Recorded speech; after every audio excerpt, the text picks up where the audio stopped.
En manchette ce soir, onde de choc à Waswanipi. Au lendemain de la tragédie sur la route 113, 4 jours de deuil sont décrétés. L'état de choc qui amène ses effets. Tout le monde se connaît dans une petite communauté avec 2000 personnes. L'avocate de Sylvie Rochon, Élise Pinsonneau, plaide la légitime défense pour sa cliente. Et jour de qualification régionale de la Ligue Lego First à Rwanda. Je pense qu'on va voir cet après-midi, là, quand c'est les matchs officiels. Des fois, il y a des pleurs, des fois, il y a des rires, ils doivent se remonter le moral.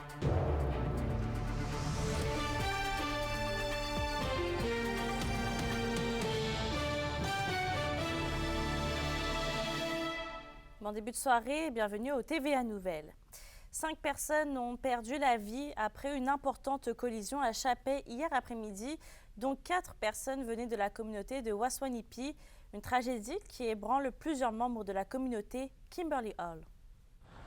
4 jours pour les 4 victimes venant de cette communauté, c'est ce qui a été décrété ce matin par la chef Irene Nepoche pour leur rendre hommage. C'est aussi pour démontrer de la solidarité envers les proches. Par voie de communiqué, la chef partage aussi ses condoléances aux familles et amis des personnes décédées. La communauté ajoute qu'elle remercie tous ceux et celles qui ont offert leur soutien. D'ailleurs, à la mémoire des personnes décédées, un moment de silence a été observé ce matin. L'état de choc qui amène ses effets. J'ai eu la chance d'aller voir pas toutes les familles encore, mais une couple de les familles hier. Et aujourd'hui, on a travaillé beaucoup pour aligner les services de support requis pour la communauté. Et je vais continuer de faire ma tour, de visiter les familles. Notre communauté est très jeune, donc l'impact sur les adolescents est quelque chose qui nous inquiète. La route 113 est toujours fermée pour une durée indéterminée dans le secteur, étant donné l'ampleur de l'accident. Rappelons des faits, cet événement est survenu au kilomètre 338 vers 13h15 hier. La collision a eu lieu entre une camionnette et une fourgonnette qui transportait des personnes pour des suivis médicaux. Les constatations de la Sûreté du Québec tendent à privilégier une collision frontale après que la camionnette ait dévié de sa voie et qu'un incendie s'est déclenché dans la fourgonnette. Les victimes avaient entre 45 et 69 ans, dont 4 hommes et une femme. On est tous sous le choc. C'est quelque chose qu'on ne s'attendait pas. Là. Moi, je suis arrivé sur les lieux d'accident, mais sauf que je ne voyais rien. J'étais juste avant la courbe où c'est arrivé. C'est triste autant pour les gens de Chapey que pour les gens de Waswanipi. Et on offre nos sympathies autant aux gens, aux collègues de travail, des gens de Chapey et des gens de la communauté de Waswanipi. Je le fais au nom du gouvernement du Québec. On est avec vous de tout cœur. C'est un deuil qui est extrêmement important. En ce moment même, les enquêteurs sont toujours sur place pour déterminer les causes exactes de l'accident. Kimberley Hall, TVA Nouvelles. Oui, on reste de tout cœur avec la communauté. Sur la scène judiciaire maintenant, l'avocate de Sylvie Rochon a plaidé la légitime défense pour la mort de sa sœur Denise le 30 janvier 2022 à Rwanda.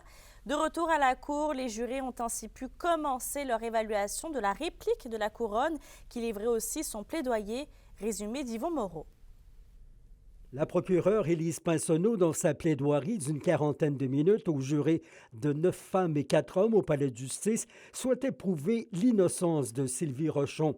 Ainsi, rappelant le témoignage émotif et a-t-elle dit près de la crise d'angoisse de l'accusé, elle a voulu prouver hors de tout doute que sa cliente, malgré les photographies impressionnantes des policiers et le récit des experts sur les graves blessures imposées à la victime, avait réagi à l'attaque d'un intrus, sans rien y voir dans le noir, mais surtout qu'elle a été attaquée quand sa sœur dormait au 2e étage.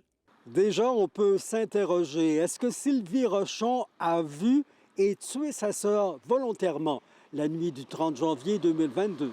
Des allégations immédiatement rejetées par la couronne qui indiquent notamment que l'étendue des blessures, dont 25 ecchymoses après 3 coups de lampe commises et l'enroulement d'un fil électrique dans la pénombre, prouvaient l'intention de tuer. Aussi, le temps qu'aurait pris l'accusé à composer le 911 après la trentaine de minutes qu'aurait duré l'échauffourée confirmerait que la victime, qui avait le visage couvert de sang séché, a bel et bien été battue à mort. Selon Maître Philippe Comtois du DPCP, le lit de Denise Rochon n'était pas défait et laisse entendre qu'elle n'y a pas dormi. La Cour étant ajournée jusqu'à mardi, le juge Lemay fera alors ses indications aux jurés qui seront ensuite séquestrés le temps de leur délibération. Yvon Moreau, RNC Nouvelles, à Rouyn-Noranda. De nombreuses résidences pour personnes aînées sont aux prises avec des difficultés financières. Et c'est également le cas pour l'Îlot d'Or à Sainte-Terre qui lance une campagne de financement qu'Emilia La Liberté. Ça se peut pas qu'on abandonne ça à Sainte-Terre. On en a besoin. 7 résidences privées pour aînés de l'Abitibi-Témiscamingue ont dû fermer leurs portes depuis les 2 dernières années. Pour ne pas avoir à se rendre là, l'organisme à but non lucratif l'Îlot d'Or de Sainte-Terre veut prendre des précautions financières. Parce qu'on n'en veut pas de fermeture, justement. Fait qu'il faut qu'on trouve les sous pour rester longtemps et le plus longtemps possible. Avec cette campagne de financement principalement destinée aux entreprises régionales, l'organisme espère amasser 50 000 $ par année pour continuer son bon roulement. On est quand même proactif de notre côté aussi. On fait beaucoup d'activités de financement. Mais là, aujourd'hui, on vient faire appel aux entreprises du milieu, de la région. Dans notre RPA, on a plus de 50 résidents et à la ressource intermédiaire, de l'autre côté, on a 22 résidents aussi. Ce qui est important de savoir, c'est que nous autres, on a une grande liste d'attente aussi. Donc, c'est un service qui est vraiment demandé. C'est un service, je pense, essentiel à Sainte-Terre. Mais en plus des difficultés financières, la pénurie d'employés a elle aussi alourdi la tâche dans les résidences. On a eu besoin d'avoir recours à la main-d'œuvre indépendante qui nous a été très utile, mais par contre, qui nous fait mal financièrement. Le changement de personnel des agences, les gens ont de la difficulté. Il faut qu'on retrouve aussi du personnel pour encadrer tout ce beau monde-là. Comme l'Îlot d'Or gère les 2 seules résidences pour personnes aînées de Sainte-Terre, une fermeture n'est pas souhaitable, tant pour les résidents que pour la ville. Où on irait? Ce serait les familles qui nous prendraient en charge ou moi, il faudrait que je m'en aille à Montréal, tu sais, où je connais personne. On a fait beaucoup d'efforts au niveau de la municipalité, que c'est sûr qu'on ne laissera pas ça aller là, parce que on ne peut pas perdre des résidents. Puis, tu sais, perdre des résidents, des fois, c'est on perd toute la famille autour de la résidence. Tu sais, quand les personnes âgées doivent être placées ailleurs ou, tu sais, dans une autre résidence, être hébergées ailleurs, bien, ça fait en sorte que les familles, les enfants, ils pensent à un moment donné de suivre leurs parents. On a passé une résolution en février, là, dans le fond, pour cette année, c'est 35 000 $ qu'on a accepté là, de verser en aide financière à l'Îlot d'Or. La campagne de financement de l'Îlot d'Or se poursuit donc jusqu'à la fin mai.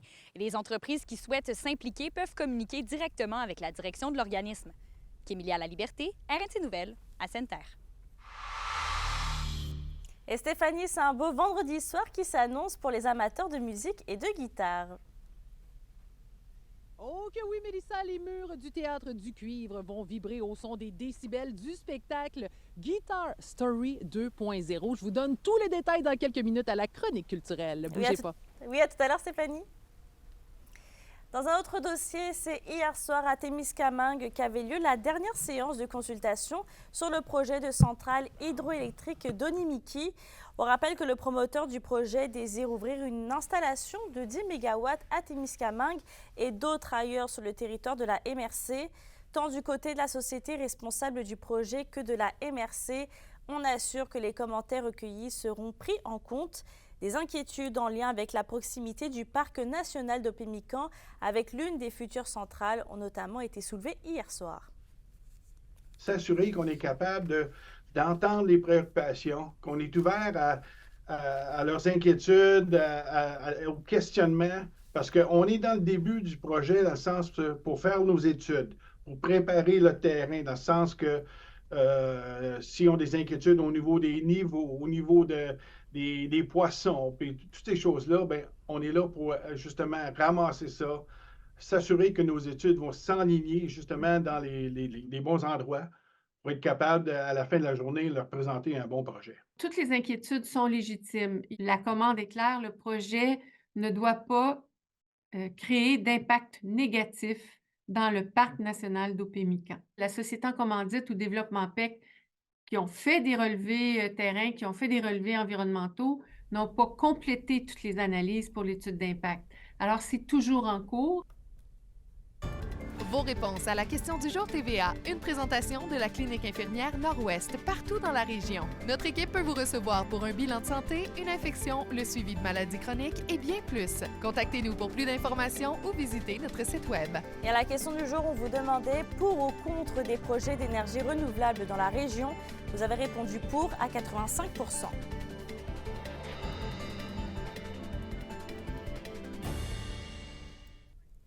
Et c'est aujourd'hui que se déroulait la qualification régionale de la Ligue Lego First à Rouyn-Noranda.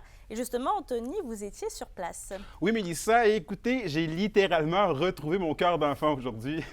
Autant que c'était très intéressant pour nous, spectateurs, autant qu'on sentait la fébrilité des jeunes participants sur place. Le stress était mélangé avec l'excitation de performer et l'événement s'est déroulé en 2 temps. Nous sommes arrivés ce matin aux environs de 10 heures et c'était l'étape des démonstrations aux juges des différents robots de compétition. La cérémonie d'ouverture était à 12h40 et les qualifications commençaient à 13h. J'ai discuté avec les organisateurs qui eux-mêmes se disaient impressionnés par le travail des élèves sur place. Ce qu'il faut savoir, c'est que le programme de robotique existe depuis moins d'une dizaine d'années et c'est particulièrement complexe. Toutefois, ce sont plus de 50 000 jeunes équipes à travers la province qui ont choisi cette discipline. Je vous présente donc le reportage de ma journée. 9 équipes, un objectif, faire preuve de créativité. On utilise des Legos. Ça peut paraître simple, mais en réalité, ça devient rapidement complexe. Mais l'avantage, c'est que c'est facile de créer des mécanismes avec ça. Fait que les jeunes ont des défis à faire, ils ont des missions à accomplir avec des blocs Lego et des moteurs. Puis ils travaillent très, très fort pour le faire. Puis c'est l'aboutissement de tout ça qu'on voit aujourd'hui. Les équipes sont composées d'élèves de l'école secondaire d'Iberville et du primaire des établissements de Granada et de Notre-Dame-de-Grâce, évoluant dans des programmes de robotique. Au-delà de ses allures enfantines, la compétition de la Ligue Lego First n'est pas un jeu d'enfant. Selon vous, qu'est-ce que ça prend pour bien performer dans ce type de compétition-là? Une intention claire, nette et précise. Puis tu vas concentrer sur ton intention, puis si tu es concentré, bien, tu vas réussir à performer. Ne pas trop stresser, parce que si on stresse trop, on fait des erreurs, puis c'est pas bon. Fait que surtout, accorder l'erreur. Fait contraignant, les participants n'ont pas le contrôle direct sur leur robot. Cela fait donc des mois que ces derniers programment le moindre mouvement de leur appareil pour effectuer un parcours d'environ 2 minutes 30. Ils ont dû penser à un mécanisme qu'on construit en Lego, puis après ça, ils doivent carrément dire à leur robot, bien, avance tant de distance, tourne à droite tant de distance, fais rouler un moteur qui va faire bouger une pelle. Fait que tout ça dans le bon ordre pour être capable de bouger souvent un autre mécanisme qui est le tapis de jeu. Cette année, la thématique, c'est les arts, donc le chef-d'œuvre. Fait qu'ils ont voulu intégrer les arts aux sciences et aux mathématiques un peu plus. Fait que la thématique du tapis, elle est autour de ça. La quelques centaines de participants sont évalués selon 4 critères, soit la présentation de leur robot, l'épreuve du jeu de robot, l'innovation et les valeurs fondamentales. Quand c'est les matchs officiels, des fois, il y a des pleurs, des fois, il y a des rires, ils doivent se remonter le moral, mais ça va pas toujours marcher, ce qu'ils ont à faire. Fait que, ouais, on va voir ça cet après-midi. Mais oui, ils sont clairement stressés en ce moment. Qu'est-ce qui vous passionne dans ce type de compétition-là? Que c'est vraiment social. Moi, j'aime beaucoup l'informatique, c'est pour ça que j'aime ça, programmer les robots. La compétitivité, l'amitié qu'on a avec tous nos coéquipiers. Quand j'étais jeune, je faisais beaucoup de Lego. J'ai aussi suivi les traces de mon frère qui est rendu au cégep, qui a fait la robotique toute son secondaire. C'est pas mal ça. OK, une affaire familiale. Ouais, pas mal. C'est donc 5 des 9 équipes présentes aujourd'hui qui pourront, une fois qualifiées, se rendre à la compétition provinciale prévue le 26 avril prochain à Longueuil. Anthony Dallaire, RNC Nouvelles, Rouyn-Noranda. Dans le domaine minier maintenant, la mine Beaufort à Val-d'Or ne sera pas relancée à court terme. C'est du moins ce que nous confirme son propriétaire Probe Gold. L'entreprise désire attendre de procéder à de l'exploration avant de remettre la mine sur les rails. La position du site minier permet toutefois à l'entreprise de consolider sa présence autour de son projet Novador. Et on rappelle qu'au début du mois, Probe Gold confirmait le rachat de la mine Beaufort aux mains de Monarch. Sur un autre sujet, les élus de l'Assemblée nationale ont adopté à l'unanimité une motion sur les maisons d'hébergement pour femmes victimes de violences conjugales mercredi. C'était présenté par la députée solidaire Ruba Gazal, qui est responsable solidaire en matière de conditions féminines. L'intervention vise la relance de projets de construction d'habitations supplémentaires pour assurer l'accueil nécessaire de plusieurs femmes et enfants au Québec, dont en Abitibi-Ouest et à Rouyn-Noranda. Il faut aussi agir quand toutes les lumières ne sont pas présentes et que quand il n'y a pas de grande annonce à faire.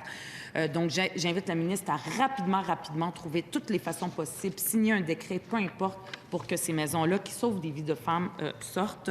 Donc, je dépose cette motion de griève parce qu'il n'y a rien dans le budget là-dessus. L'indice boursier minier au TVA Nouvelle 18h est une présentation de GFM Groupe Financier. Dirigeants d'entreprises et particuliers, fiez-vous aux experts de GFM pour vos placements, assurances de personnes et assurances collectives. Car pour vous, ils vont au-delà de la finance. Salut, ici Simon. Dans pas long, on va vous parler de la Punk House, un projet culturel ici à Rouyn-Noranda. Restez des nôtres.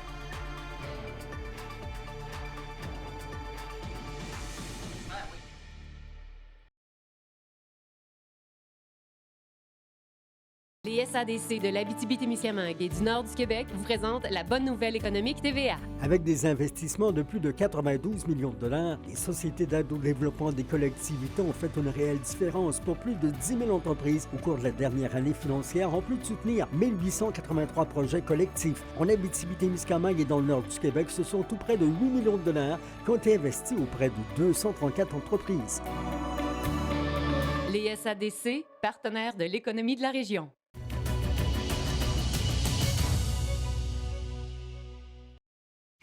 La chronique culturelle vous est présentée par Bruno et Jasmin Leclerc, denturologistes. Des cliniques à la fine pointe de la technologie pour vous servir à Lassar et à Amos. Stéphanie, c'est ce soir que le spectacle Guitar Story 2.0 prend place au Théâtre du Cuivre de Rouyn-Noranda. Oui, l'événement est un hommage à la guitare, mais également aux guitaristes les plus influents des 100 dernières années, qu'on pense au rock de Led Zeppelin, au blues, à la Stevie Ray Vaughan. On passe par le flamenco également, par le jazz manouche. On a même la formation qui va passer en revue, Mélissa, près d'une centaine de guitaristes sous forme de medley. Et qu'est-ce qui est merveilleux là-dedans, c'est qu'on a un mur d'une trentaine de guitares. Donc, si vous venez faire votre tour ici au Théâtre du Cuivre ce soir, voici ce qui vous attend. Les shows qui me font triper, c'est des shows que t'as pas 5 minutes qui passent sans que tu sois flabbergasté, sans que tu sois complètement ébahi. Des shows comme Rammstein que j'aime beaucoup, Muse que j'aime beaucoup, leur spectacle. C'est vraiment des spectacles que la mise en scène est là tout le long du spectacle. Fait que c'est vraiment ce que j'essaie de créer après ça quand on crée des spectacles en mettant en vedette la guitare. C'est sûr qu'un des objectifs, c'est aussi de mettre en vedette la guitare, mais majoritairement, c'est bien plus de faire triper les gens et qui ressortent de là en se disant que wow, c'était un show époustouflant. On a aussi une chanteuse extraordinaire, fait qu'il y a beaucoup de bouts aussi vocaux qui sont mis en évidence. Là, donc, quand elle fait Crazy on You ou quand elle fait Janis Joplin, on s'en fait parler souvent. Je fais une petite parenthèse aussi sur Samantha Crête-Poudrier, qui est une Abitibienne de naissance. Là, elle est née à Tachereau. Elle a vécu toute son enfance à Tachereau, donc on va avoir beaucoup de personnes de la famille qui va être à Rouyn et à Val-d'Or pour venir la voir. Et Stéphanie, la Punk House de Rouyn-Noranda connaît un grand engouement avec son espace de création.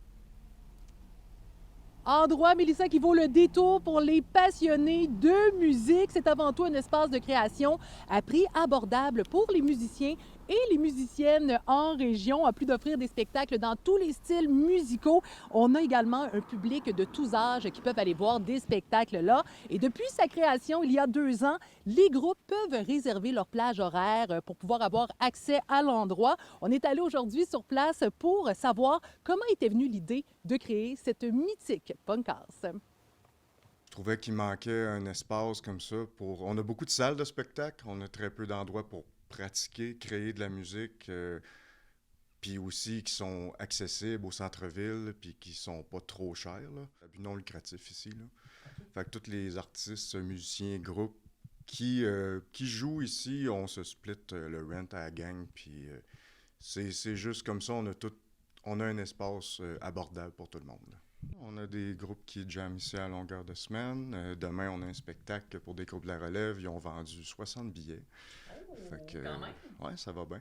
Présentement, on a les toiles de Marc-André Larose qui sont un peu affichées partout dans Punk House. On a eu d'autres artistes qui sont venus exposer ici par le passé. On a des graffitis en haut faits par une artiste qui a fait beaucoup de murales ici en ville, qui est venue nous en faire une en haut. Est-ce que c'est dans les projets, justement, de peut-être donner l'accès à l'endroit pour les gens qui aimeraient ça exposer leurs œuvres? Oui. Ça ne s'arrête pas juste à la musique, là. On encourage toutes les formes d'art, puis on est ouvert à n'importe quelle sorte de projet. David Bérubé, qui reste en arrière à son studio d'enregistrement.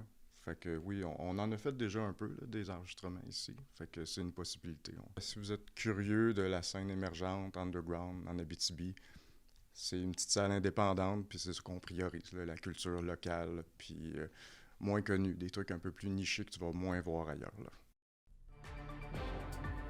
Restez avec nous puisqu'après la pause, on parle du boxeur rwanda-rwandien Gabriel Ali Ndiaye. Il a remporté une première victoire au championnat de boxe à Calgary.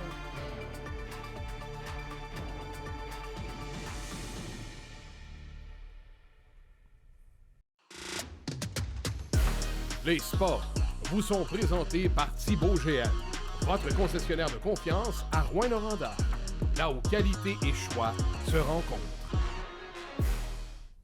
Et c'est soir de match pour les Huskies de Rouyn-Noranda et les Foreurs de Val-d'Or. Pour la Meute, c'est à 19h contre les Tigres de Victoriaville à l'Arena Glencore de Rouyn-Noranda. Ils vont porter un chandail pour l'autisme. Pour ce qui est du vert et or, ils affrontent les Olympiques de Gatineau aussi à 19h au centre Anico Eagle de Val-d'Or. Et pour l'occasion, le match rend hommage au personnel de la santé de la région en les invitant ce soir, mais également aux joueurs de 20 ans qui disputeront leur dernier match dans la LHMQ. Il s'agit de Charles-Antoine Pilote, William Blackburn et Xavier Sarrazin. Dans une autre discipline, c'est une première victoire pour le boxeur rwanda-rwandien Gabriel Ali Ndiaye au championnat canadien de boxe à Calgary. Il était en quart de finale hier soir et avec un arrêt de l'arbitre au deuxième round, Gabriel peut maintenant passer à la demi-finale des championnats canadiens. Il va d'ailleurs combattre aujourd'hui contre Jacob Palgalin de l'Alberta. La météo, une présentation de Nicole Auto de la Sarre, la capitale du pick-up. Vous y trouverez toujours le meilleur choix, toujours le meilleur prix. Et à la météo, Stéphanie, on s'attend à des ennuagements pour ce soir pour l'ensemble du territoire. Oui, et à de la faible neige, mesdames et messieurs. Je peux vous dire que c'est pas chaud pour la pompe à l'eau. J'ai le bout des orteils gelés, mais c'est pas grave. On va faire une belle météo pour vous autres à la maison. Donc, en Abitibi, on a moins 15 degrés pour ce soir et cette nuit. Moins 13 degrés pour le Témiscamingue en ce qui a trait demain. Pour l'ensemble des secteurs, c'est de la faible neige qui devrait cesser en après-midi. C'est nuageux par la suite. On parle d'accumulation de 2 cm de neige par endroit, maximum de moins 6 degrés au nord et au sud. Et maintenant, si on se déplace tranquillement mais sûrement, à dimanche, on a le retour du soleil qui est prévu avec un maximum de moins 2 en Abitibi-Témiscamingue et un maximum de moins 3 au Témiscamingue. Sur ce, je vous souhaite de passer une très belle soirée et un excellent week-end. Moi, j'ai fini ma job, je suis bien contente. Oui, bon week-end! Je termine avec l'Orchestre symphonique régional Abitibi-Témiscamingue qui fait un concert ce dimanche à 19h30 au Théâtre des Esquerres d'Amos. Le nom est De forêts, de lacs, de rivières, qui est une ode à notre région. Sur ce, je souhaite de passer une belle fin de semaine, comme disait Stéphanie, puis on se retrouve lundi.